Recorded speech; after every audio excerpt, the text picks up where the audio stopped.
사람을 살리고 주님을 잡는 사람 되시라. 아멘. 자, 오늘 우리가 함께 나눌 말씀은 그리스도인은 세상과 다른 존재로 삽니다 입니다. 세상을 살면서 불합리한 일이 있거나 부당한 처사를 당하면 듣는 말 중에 이런 말들을 듣죠. 세상은 원래 다 그래. 원래 사람은 자기밖에 모르는 거야. 착하게 살면 손해본다. 야, 혼자 착하게 산다고 세상이 바뀌겠어. 그러면 너만 손해보는 거야. 요즘 같은 세상에 누가 그렇게 사냐? 이런 말을 듣습니다.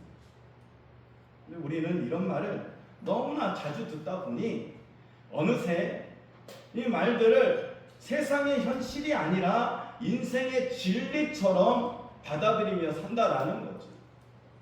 심지어 부모는 자녀들에게도 착하기만 하면 안 된다.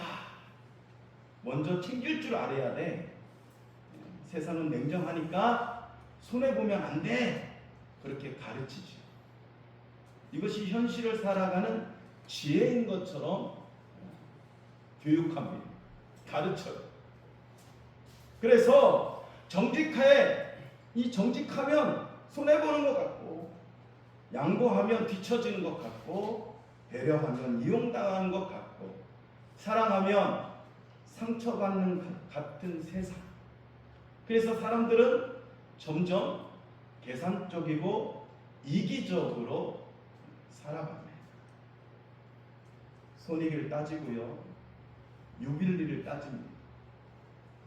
내게 도움이 되는 사람인지 아닌지를 먼저 판단하고 생각합니다. 이렇게 세상은 점점 우리에게 속하라 이야기하죠. 여기에 우리의 판단은 자꾸 세상을 따라갑니다. 아니요, 이제 세상을 따라가다 못해 휩쓸려가요. 세상이 거짓말하면 함께 거짓말합니다. 세상이 욕하면 함께 욕하죠.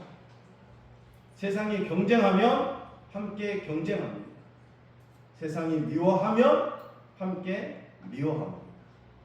어느 순간 우리는 빛이 아니라 어둠 속에 섞여가요.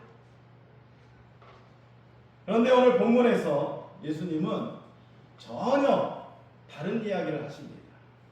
너희는 세상과 똑같이 살아가려고 부름받은 사람이 아니다. 오직 세상을 밝히는 등불로 부름받는 사람들이다 라고 선언하고 있습니다. 오늘 본문은 단순히 빛을 비추라는 말씀이 아닙니다. 예수님을 만난 사람은 세상과 다른 존재가 된다라는 선언인 동시에 세상 속에서만 살지만 세상과 다른 존재로 살아가라는 말씀인 거예요. 어둠을 담지 말고 빛이 되라고 말씀하시는 거죠. 세상에 적응하는 사람이 아니라 세상을 비추는 사람이 되라고 말씀하십니다. 어느 예수 믿는 청년의 이야기입니다. 어느 날 퇴근을 하려고 나섰습니다. 회사에서 나온 거지. 근데 갑자기 일기예보에도 없는 게릴라성 폭우를 만나게 됩니다. 사람들은 허둥지둥 비를 피하고 또 안 맞으려고 막 뛰어가요. 한 사람이 건물 처마 밑으로 뛰어 들어갔습니다. 근데 거기에 이미 그곳에 청년 한 명이 서 있었습니다. 잠시 후 할아버지 한 분도 들어왔습니다. 그 처마 밑으로. 곧 이어 중년 남성이 또 들어오고요. 마지막에는 젊은 가냘픈 여성이 겨우 몸을 밀어넣습니다. 좁은 공간에 순식간에 꽉 찬 거예요. 모두 자신만 비를 맞지 않기를 바랄 뿐이었습니다. 그때였습니다. 체격이 어마무시한 아주머니 한 분이 급하게 뛰어오더니 사람들 사이를 비집고 들어왔습니다. 순간 가장 먼저 와 있던 이 청년이 밖으로 툭 밀려나가는 거예요. 청년은 잠시 사람들을 바라보았습니다. 그리고 눈빛 속에서 당황함도 있었고 서운함도 있었어요. 그러나 그 누구도 아무도 말하지 않습니다. 모두가 모르는 척하고 있었어요. 그때 할아버지 한 분이 말을 꺼냅니다. 젊은이, 세상이 다 그런 거라네. 어쩌면 인생을 오래 사신 이분의 체념 섞인 말이 툭 튀어나온 거예요. 젊은이, 세상이 다 그런 거라네. 즉 원래 세상은 불공평해. 원래 사람들은 자기밖에 몰라. 원래 착하면 손해보는 거야. 아마도 그런 뜻이 있었을 것이다. 이 말은 어쩌면 우리 시대를 가장 잘 보여주는 말인지 모릅니다. 세상 속 우리는 너무 많이 이런 말들을 듣기 때문에 또 그것으로 인해서 상처받아 왔기 때문에 그래서 기대하지 않는지도 모릅니다. 너무 많이 배신당했기 때문에 그래서 믿지 않습니다. 너무 많이 실망했기 때문에 이제는 사랑을 포기해요. 그리고 어느 순간 세상이 다 그런 거지 뭐. 그 말로 자신을 위로하며 살아갑니다. 그런데 놀라운 일이 있습니다. 몇 분 후 그 청년이 튕겨져 나갔던 이 청년이 다시 나타났습니다. 온몸에 피를 흠뻑 젖어 있었습니다. 손에는 우산 5개가 들려 있었습니다. 청년은 말없이 사람들에게 우산 하나씩을 건네주었습니다. 그리고 조용히 말합니다. 세상은 다 그런 것이 아닙니다. 이렇게 말하고 다시 빛 속으로 사라졌습니다. 예수님은 강도를 만나 길가에 쓰러진 사람의 이야기를 들려주셨습니다. 제사장도 레위인도 그냥 지나쳐놨습니다. 아마도 괜히 엮이면 손해다, 내일이 아니다 라고 생각했을 것입니다. 그러나 사마리아 사람은 달랐죠. 그는 계산하지 않고 온정을, 사랑을 베풀었습니다. 상처를 싸매고 자신의 짐승에 태워서 여관까지 데려다 주고 치료비까지 대신 내어주었습니다. 그리고 또 이야기하죠. 만취되면 여비가 부족하면 내가 와서 다시 갚겠노라. 세상은 손익을 계산하지만 사랑은 계산하지 않습니다. 이것이 바로 복음이지요. 우리는 하나님 앞에서 상처 입고 쓰러져 있던 존재였지만 예수님은 우리를 외면하지 않으셨습니다. 돈 없는 자도 아무것도 없이 와서 그냥 먹고 마시라. 십자가에서 값을 대신 치르시고 우리를 살리셨던 거예요. 복음을 경험한 사람은 계산으로 살지 않고 받은 사랑을 흘려보내면서 살아갑니다. 예수님은 그 사람을 가리켜서 가서 너도 이와 같이 하라고 말씀하셨습니다. 빛은요, 멀리 있는 것이 아닙니다. 누군가를 위해 걸음을 멈추는 작은 사랑에서 시작됨을 기억하시길 바랍니다. 사랑하는 성도 여러분, 이 청년은 단지 우산을 사온 것이 아니지요. 그 한 가지를 보여주고 떠났습니다. 세상 방식이 아니라, 이 세상 방식이 전부가 아니라는 사실을 보여준 거죠. 그날 사람들은 우산을 받았습니다만 그들이 받은 것은 우산만이 아니었다라는 거죠. 세상을 보는 새로운 시선입니다. 새로운 방식을 받은 것입니다. 어쩌면 누군가는 욕심을 선택할 수 있지만 누군가는 사랑을 선택할 수 있습니다. 누군가는 외면할 수 있지만 누군가는 손을 내밀 수 있다라는 거죠. 누군가는 빼앗을 수 있지만 누군가는 나눌 수 있습니다. 오늘 본문에서 예수님은 같은 말씀을 이렇게 말씀하십니다. 사람이 등불을 가져오는 것은 말 아래, 형상 아래 두려함이냐? 등경 위에 두려함이 아니냐? 당시 팔레스타인 이 가정에는요, 전등이 없습니다. 뭐 전기가 들어와서 불을 피우는 것이 아니잖아요. 해가 지면 작은 이 기름 부전을 켜서 온 방을 비추는 겁니다. 이 당시에 팔레스타인뿐만 아니라 우리나라도 전기가 들어오기 이전에 조선시대에도 이와 같았다라는 거죠.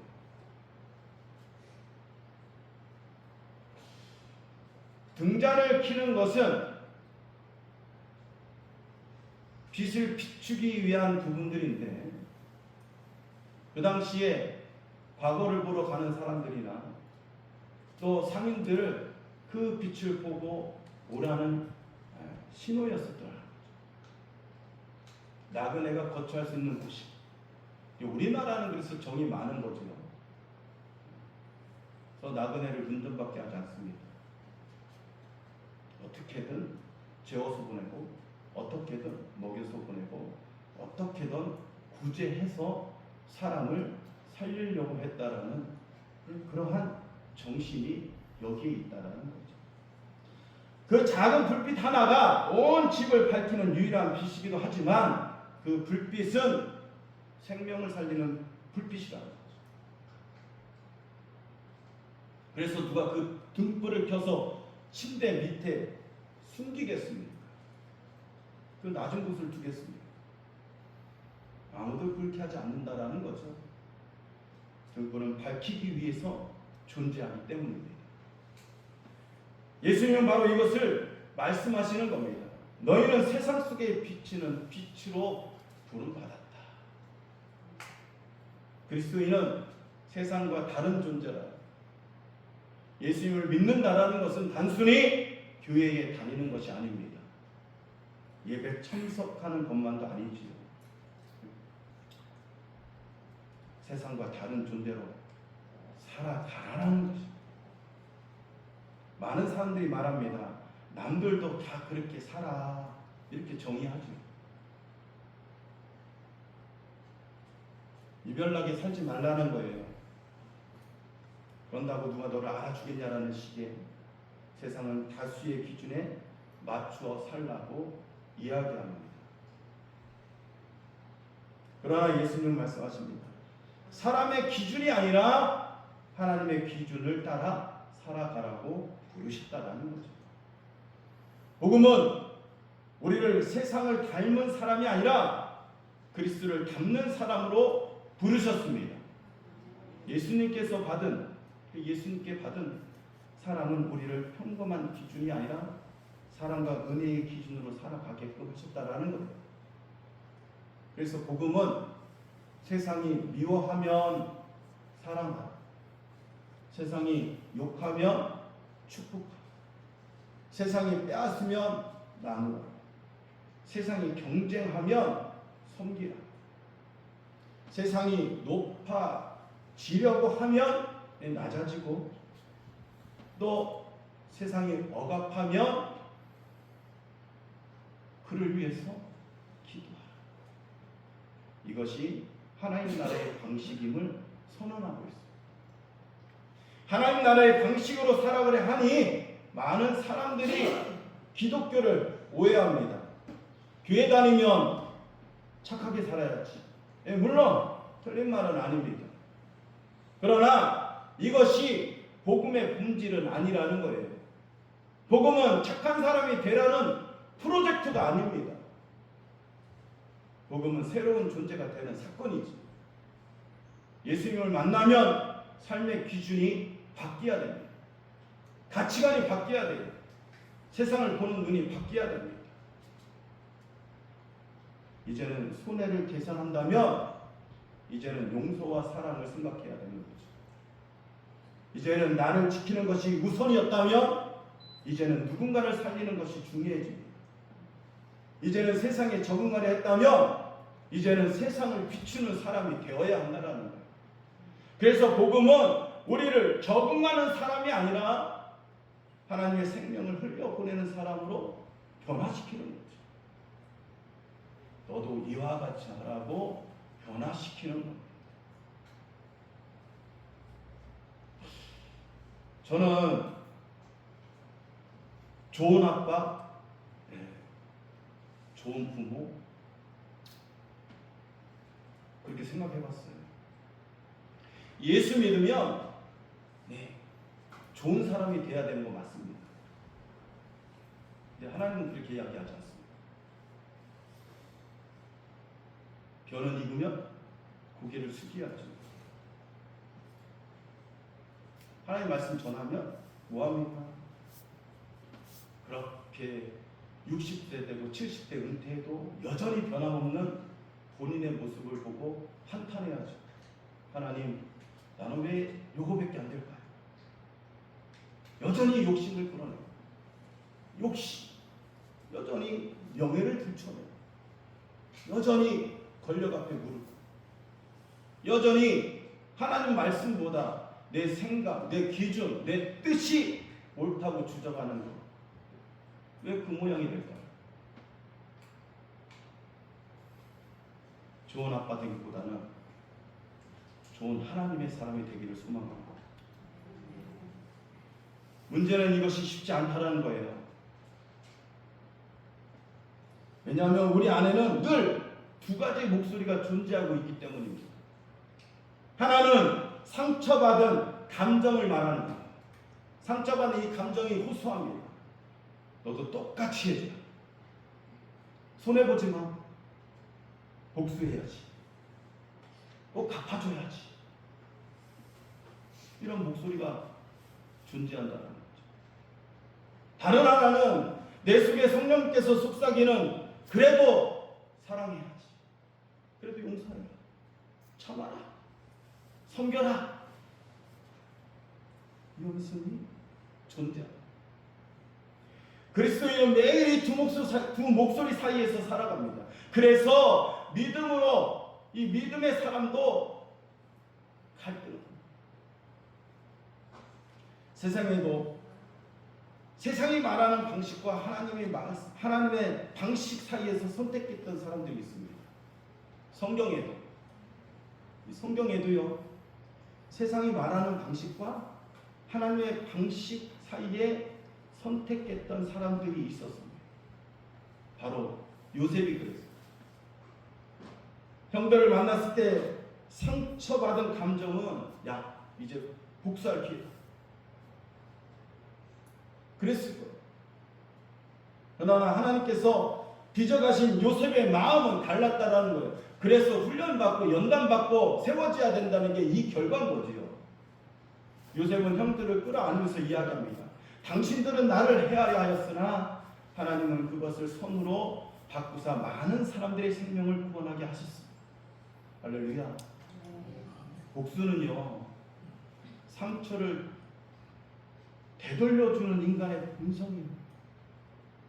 복수는 그렇다라는 거예요. 내가 상처받은 만큼 돌려줘야 돼요. 근데 용서는 그렇지 않죠. 그 상처 위에 하나님의 은혜가 임하기 때문에 생명을 살리는 부분들이 되어진다. 그래서 용서는 단순한 선택이 아니라 이 십자가에서 시작된 하나님의 성품이라는 거예요. 예수 믿고 그래서 이야기합니다. 성령의 9가지 열매를 꼭 맺으시라. 성령의 9가지 열매 맺어가야지만이 하나님이 원하시는 상급을 받을 줄로 믿습니다. 이 두 목소리 사이 앞에서 갈등했던 사람이 또 있지요. 다윗이 그랬습니다. 사울왕이 다윗을 죽이려고 끝까지 쫓아다녔어요. 어느 날 사울이 동굴 안에서 들어왔고 다윗에게는 이 원수를 죽일 절호의 기회였죠. 곁에 있던 사람들은 이야기합니다. 하나님이 당신의 손에 원수를 붙이셨습니다. 지금이 기회입니다. 갚아야 됩니다. 잘못 들으면 안 되죠. 하나님이 기회를 주셨대요. 이것이 분명히 현실적이고 설득력 있는 세상의 소리가 됩니다. 그러나 다윗은 그 순간에 감정이 아니라 하나님을 경외함으로 반응했다라는 거죠. 그리고 다윗은 사울의 옷자락만 칼로 베고 나서 이렇게 이야기합니다. 나는 여호와의 기름 부음 받은 자에게 손대지 않겠다. 이 선택은 단순한 절제가 아니에요. 하나님을 하나님으로 인정하는 믿음의 행위였습니다. 복수의 권리를 내려놓고 하나님의 주권에 자신을 맡기는 것이에요. 다 그래서 하나님 뜻입니다라고 갖다 붙이지 마시라는 거예요. 아닐 수 있다라고요. 기도해봐야 되고 들어야 되는 거예요. 하나님 앞에. 다 하나님의 뜻이 아니에요. 잘 분별해야 됩니다. 다윗처럼 나는 여호와의 기름 부음 받은 자에게 손대지 않게. 그것이 바로 은혜로 다시 빚어진 사람의 삶이며 세상과 다른 존재로 살아가기로 방향을 선택한 삶이었습니다. 사도 바울 역시도 마찬가지지. 자신의 내면에서 일어나는 이 영적 전쟁을 숨기지 않습니다. 내 속사람으로 하나님의 법을 즐거워하되 내 지체 속에서 한 다른 법이 내 마음의 법과 싸워 나를 죄의 법 아래로 끌고 가는 것을 보는구나. 오호라, 나는 공고한 사람이다. 얼마나 현실적이에요. 바울은 믿음이 없어서가 아니라 믿음이 있었기에 이 싸움을 더욱 선명하게 경험했습니다. 그러나 그는 절망하지 않지요. 곧이어서 우리 주 예수 그리스도로 말미암아 하나님께 감사하리로다라고 고백합니다. 오늘 성가대 찬양도 그 얘기예요. 맞습니까? 이 고백은 자기의 의지를 승리가 아니라 자기 의지의 승리가 아니라 십자가의 은혜가 죄보다 크다고 성령의 능력이 연약함을 덮는 복음의 선언인 겁니다. 그러므로 세상은 상처를 기억하지만 하나님 나라는 은혜를 기억하게 합니다. 이것이 바로 성령님께서 다스리고 빚어내신 빛을 드러내는 사람들의 모습이라는 거죠. 예수님은 세상에서 가장 밝은 빛으로 오셨습니다. 십자가 곁에서도 두 사람이 있었습니다. 둘 다 죄인이었습니다. 한 사람은 끝까지 예수님을 조롱합니다. 내가 하나님의 아들이라면 너와 우리를 구원해보라. 세상은 마지막까지 한순간도 힘으로 자신을 증명하라고 계속해서 이야기합니다. 그러나 다른 사람은 그렇게 이야기합니다. 달랐어요. 주여 당신의 나라가 임하실 때에 나를 기억해 주시옵소서라고. 그때 예수님은 말씀하시죠. 오늘 내가 나와 함께 낙원에 있으리라. 십자가는 힘으로 이기는 자리가 아니라 은혜가 죄인을 살리는 자리였음을 보여줍니다. 세상은 마지막까지 정죄하지만 예수님은 마지막까지 그 순간까지도 한 영혼을 품으셨다라는 거지. 이것이 하나님 나라의 방식이며 하나님께서 우리에게 주신 복음의 빛입니다. 그런데 사람들은 그 빛을 싫어했어요. 왜냐하면 빛은 어둠을 드러내기 때문이지. 사람들은 예수님을 거절했습니다. 배신했습니다. 십자가에 못 박았습니다. 그런데 놀랍게도 예수님은 저주하지 않지요. 복수하지 않습니다. 오히려 중보하셨어요. 아버지여 저들을 살려 주시옵소서. 이것이 생명을 밝히는 빛이지. 세상은 악을 악으로 갚습니다. 혹시 악을 악으로 갚는다는 그 마음을 품은 사람이 있다면 이 시간에 내려놓기 바랍니다. 예수님은 악을 하나님의 방식으로 갚으셨어요. 세상은 미움을 미움으로 갚습니다. 그러나 예수님은 미움을 십자가에서 용서로 갚으셨어요. 비 오는 거리에서 우산을 건네며 청년은 설교하지 않습니다. 훈계하지도 않아요. 논쟁하지도 않습니다. 그저 우산을 사와서 나눠주었을 뿐이라는 거지. 그 행동 하나가 사람들의 마음을 흔들어 놓습니다. 빛은요, 말보다 강합니다. 사랑은 설명보다 강합니다. 삶은 논리보다 강하다. 예수님도 그러셨잖아요. 예수님은 사랑을 설명하지 않으셨습니다. 십자가에서 직접 보여주셨어요. 세상은 십자가를 부끄러워하고 실패로 여겼습니다. 그러나 하나님은 십자가로 세상을 구원하셨고 승리하셨다. 세상은 힘과 권력으로 이기려 합니다. 그러나 예수님은 오직 사랑으로 이기셨다. 세상은 죽이는 힘을 가졌습니다.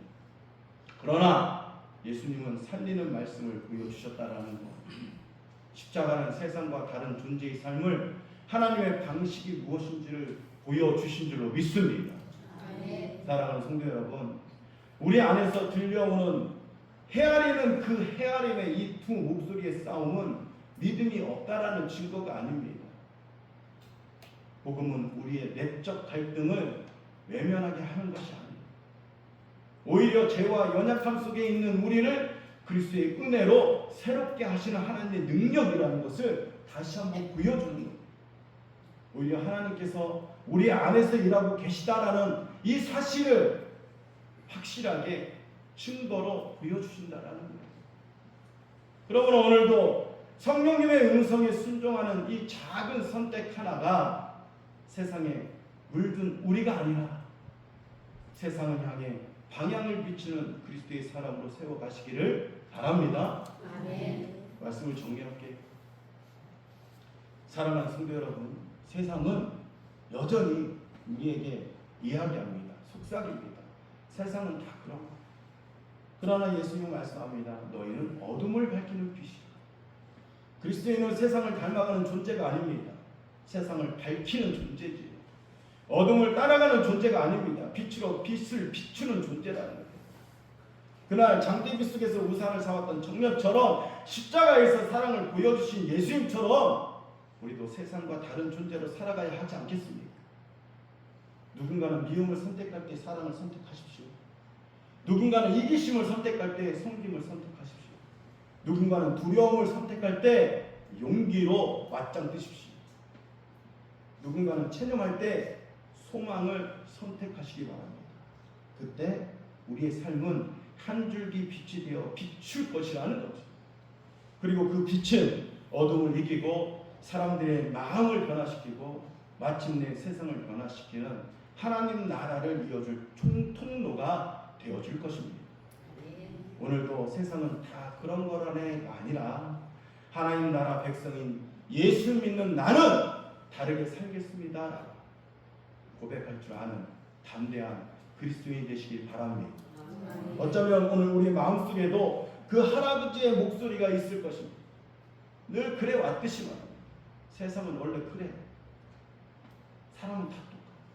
기대하지 마. 그렇게 나할지라도 말씀에 귀 기울이시기 바랍니다. 예수님 말씀하십니다. 무엇을 듣는가 스스로 삼가. 본문에 있습니다. 즉 십자가의 빛은 세상이 그런 것이 아니라는 증거입니다.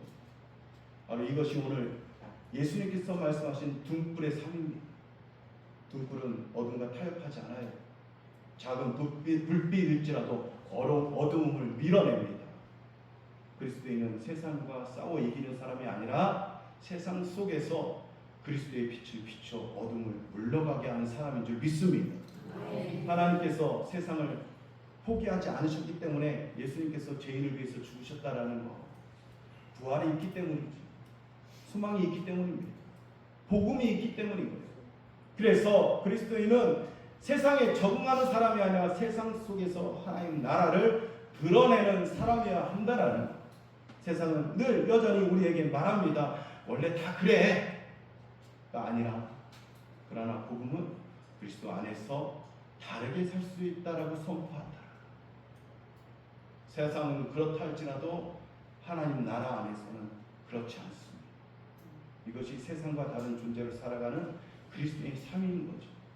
십자가의 능력으로 오늘도 세상을 비추는 하나님 나라의 백성의 모습으로 살아가시기를 축원해 드립니다. 그러므로 세상과 똑같은 사람이 아니라 세상과 다른 존재, 예수 그리스도의 빛을 비추고 하나님 나라에 보내신 대리자로 살아가는 저와 여러분 복된 인생 되시기를 예수 그리스도의 이름으로 축원해 드립니다. 기도하겠습니다.